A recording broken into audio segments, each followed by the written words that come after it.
ರಾಜ್ಯದ ಅಭಿವೃದ್ಧಿ ಮರೆತು ಸದಾಕಾಲ ಕುರ್ಚಿ ಕಾದಾಟದಲ್ಲಿ ಮಗ್ನವಾಗಿರುವ ರೈತ ವಿರೋಧಿ ಕಾಂಗ್ರೆಸ್ ಸರ್ಕಾರದ ವಿರುದ್ಧ ಸುಮಾರು 20,000ಕ್ಕೂ ಹೆಚ್ಚು ಕಬ್ಬು, ಮೆಕ್ಕೆಜೋಳ, ಹತ್ತಿ, ತೊಗರಿ ಬೆಳೆಗಾರರ ರೈತರೊಂದಿಗೆ ಬೆಳಗಾವಿಯ ಯಡಿಯೂರಪ್ಪ ಮಾರ್ಗದ ಮಾಲಿನಿ ಸಿಟಿಯಲ್ಲಿ ಪ್ರತಿಭಟನೆ ನಡೆಸಿ ಬೃಹತ್ ರ್ಯಾಲಿಯೊಂದಿಗೆ ಅಧಿವೇಶನ ನಡೆಯುತ್ತಿರುವ ಸುವರ್ಣಸೌಧಕ್ಕೆ ಮುತ್ತಿಗೆ ಹಾಕಲಾಯಿತು.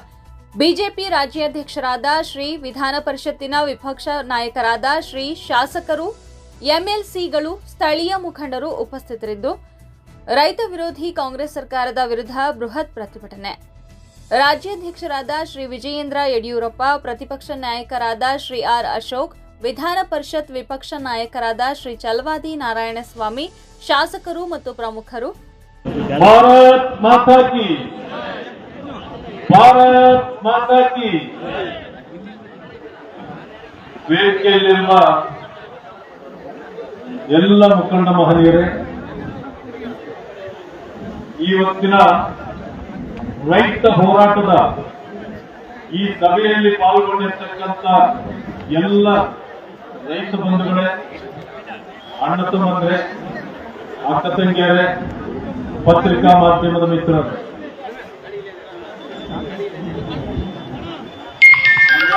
ರಾಜ್ಯದಲ್ಲಿ ಅನೇಕರು ಅಮಿಷಗಳಿಗೆ ಬಿದ್ದು ಗ್ಯಾರಂಟಿಗಳನ್ನು ನೋಡಿ ಒಂದು ಸರ್ಕಾರವನ್ನು ತಂದರು. ಆ ಸರ್ಕಾರ ಕೇವಲ 5 ಗ್ಯಾರಂಟಿಗಳನ್ನು ಮುಂದೆ ಮಾಡಿ ಇಲ್ಲಿಯವರೆಗೂ ಕೂಡ ಒಂದು ಅಭಿವೃದ್ಧಿ ಕಾರ್ಯವನ್ನ ಮಾಡದೆ ಕಾಲಹರಣ ಮಾಡ್ತಾ ಇದೆ. ಈ ಮಧ್ಯದಲ್ಲಿ ರಾಜ್ಯಾದ್ಯಂತ ರೈತ ಬಂಧುಗಳು ಅನೇಕ ಸಮಸ್ಯೆಗಳನ್ನ ಎದುರಿಸ್ತಾ ಇದ್ದಾರೆ. ಈ ಸಮಸ್ಯೆಗಳೆಲ್ಲಕ್ಕೂ ಕೂಡ ಆಡಳಿತ ಸರ್ಕಾರ ಎಚ್ಚೆತ್ತು ಕೆಲಸ ಮಾಡಬೇಕಾಗಿತ್ತು, ಸಮಸ್ಯೆಗಳನ್ನ ಪರಿಹಾರ ಮಾಡಬೇಕಾಗಿತ್ತು.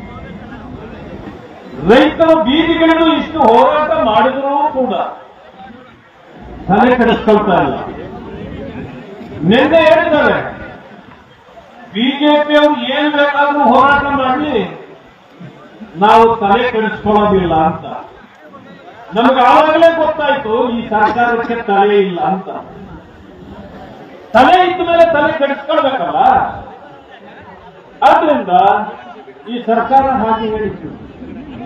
ಉಪಮುಖ್ಯಮಂತ್ರಿಗಳು ಹೇಳಿದ್ರು ಹಿಂದೆ, ಬಿಜೆಪಿಯವರು ಏನ್ ಬೇಕಾದ್ರೂ ಮಾಡಲಿ, ಬಟ್ಟೆ ಅರ್ಧ ಕಟ್ಟರು ಸರಿ, ನಾವು ಅದನ್ನ ತಲೆ ಕೆಡಿಸ್ಕೊಳ್ಳೋದಿಲ್ಲ.